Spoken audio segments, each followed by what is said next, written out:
आइए स्टार्ट करते हैं अपना नेक्स्ट न्यूमेरिकल, जो कि हमारा न्यूमेरिकल नंबर 8 है। The full scale deflection for a galvanometer is 10 milli amperes. It's resistance is 100 ohms. How can it be converted into ammeter of a range of 100 amperes. क्या आपके पास full scale deflection of galvanometer 10 milli ampere given है, आपके पास resistance भी given है 100 Ohm's की, और आपने बताना है कि how can it be converted to ammeter of the range of 100 amperes. यानी कि आपने इसमें आर एस को फाइंड करना है कि अगर हमारे पास जो आई जी है वो हमारे पास 100 एम्पेयर हो, या आई जो है हमारे पास 100 एम्पेयर हो। इसमें आपके पास गिवन क्या कुछ है आप देख लें।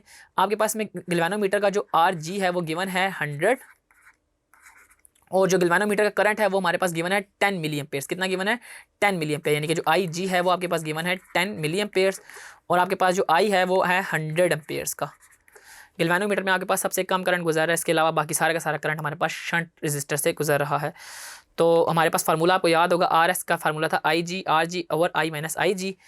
तो यहाँ से मैं आर एस का वैल्यूज़ फाइंड आउट कर लूँगा, आई जी को मल्टीप्लाई करूँगा। जो आई जी है मेरे पास 10 मिली एम्पेयर, 10 इंटू 10⁻³ इसको मल्टीप्लाई करूँगा आर जी से, और आर जी है मेरे पास 100। डिनोमिनेटर में मेरे पास आई आ जाएगा, आई मेरे पास है 100, और माइनस हो जाएगा आई जी 10 मिली एम्पेयर, 10 इंटू 10⁻³ आई इनकी वैल्यूज़ को फाइंड आउट कर लेते हैं।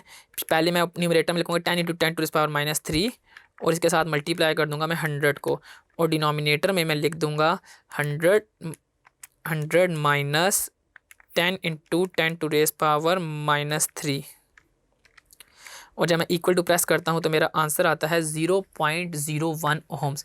यानी कि जो मेरे पास रेजिस्टेंस आ रही होगी, शंट रेजिस्टेंस, वो आ रही होगी 0.01 ओहम्स की।